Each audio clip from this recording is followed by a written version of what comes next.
नमस्कार, मी रुग्णमित्र राजेंद्र ढगे। या व्हिडिओच्या माध्यमातून मी आपल्याला रुग्णांना होणाऱ्या वैद्यकीय उपचारांसाठी लागणाऱ्या आर्थिक मदतीचं मी मार्गदर्शन करणार आहे। हा व्हिडिओ शेवटपर्यंत पहा। धन्यवाद। प्रधानमंत्री राष्ट्रीय मदत निधी, प्रधानमंत्री राष्ट्रीय राहत कोष, prime minister national relief fund याच्या अंतर्गत रुग्णांना आर्थिक मदत केली जाते। यासाठी अर्ज कसा करावा, कुठे करावा, याबाबतच्या सूचना काय आहेत याबाबत मी तुम्हाला थोडक्यात माहिती देतो। अर्जाचे वार्षिक उत्पन्न हे 1 लाखाच्या अंतर्गत असायला हवं, 1 लाख रुपयापर्यंत असायला हवं। तहसीलदाराचा उत्पन्नाचा दाखला त्यासाठी तुम्हाला काढावा लागेल। त्यानंतर ज्या रुग्णालयात ते उपचार घेतात ते रुग्णालय एक तर सरकारी रुग्णालय असायला हवं अथवा जिथे प्रधानमंत्री राहत मदत निधी कक्ष आहे त्याच्या अंतर्गत ते अंगीकृत असावं, ते रुग्णालय अंगीकृत असावं। तर त्या ठिकाणी तुम्हाला हे पाहावं लागेल की तिकडे ती प्रधानमंत्री राष्ट्रीय राहत निधी कक्ष आहे की नाही ते। ओके, त्यानंतर मी तुम्हाला या ठिकाणी महाराष्ट्रात जेवढी हॉस्पिटल प्रधानमंत्री राष्ट्रीय निधी कक्षाच्या अंतर्गत येतात त्याची यादी या ठिकाणी मी तुम्हाला लिंक देतो। आवश्यक कागदपत्र काय आहेत? आवश्यक कागदपत्र असे आहेत की पेशंट जिथे राहत आहे त्या मतदारसंघातील जे खासदार आहेत त्या खासदारांचं त्याला शिफारस पत्र लागणार आहे। त्यानंतर तहसीलदार कार्यालयाचा उत्पन्नाचा दाखला लागणार आहे। 100 रुपयाच्या स्टॅम्प पेपरवर तुम्हाला एक नोटरी करून घ्यावी लागेल। त्या नोटरीवर असं नमूद केलं पाहिजे की आम्ही सदर रुग्णाचा उपचार खर्च करण्यास असमर्थ आहोत।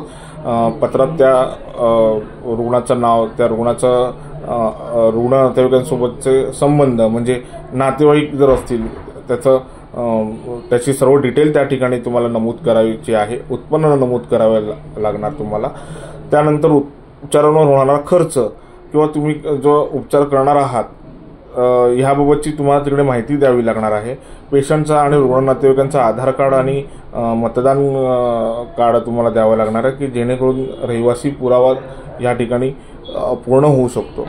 त्यानंतर प्रधानमंत्री राष्ट्रीय मदत निधीचा तुम्हाला रितसर एक अर्ज तुम्हाला त्या ठिकाणी जोडावा लागेल। रुग्णाचे 2 कलर पासपोर्ट फोटो लागणार आहेत। बँक पासबुकची झेरॉक्स तुम्हाला लागणार आहे आणि रुग्णालयाचे खर्चाचे अंदाजपत्रक तुम्हाला लागणार आहे। मी या ठिकाणी प्रधानमंत्री राहत मदत निधी कक्षाचं कॉन्टॅक्ट वगैरे शेअर करत आहे। त्यानंतर तुम्हाला एक महत्त्वाची सूचना देतो की या सूचनेच्या अंतर्गत कोणत्याही खाजगी व्यक्तीला किंवा खाजगी संस्थांना तुम्ही ह्यामध्ये इन्व्हॉल्व करू नका, कारण की बरेचसे फसवणुकीचे प्रकार घडतात। मग या फसवणुकीच्या प्रकाराला आळा घालण्यासाठी की तुम्ही माझी अशी विनंती राहील की तुम्ही स्वतः तिकडे अर्ज करावा। हा अर्ज तुम्ही स्वतःहून पण दिल्ली ऑफिसला पाठवू शकतात किंवा खासदार कार्यालयातून सुद्धा तुम्ही ह्या अर्जाची पूर्तता करण्यासाठी पुढे सरकवू शकतात हा अर्ज, किंवा स्पीड पोस्टने सुद्धा तुम्ही हा अर्ज पाठवू शकता। तर माझी अशी तुम्हाला रुग्ण नातेवाईकांना विनंती आहे की तुम्ही सदर रुग्णांना लागणारी ही जी आर्थिक मदत आहे वैद्यकीय उपचारांसाठी ती मिळवण्यासाठी तुम्ही अशा प्रकारे अर्ज करू शकता।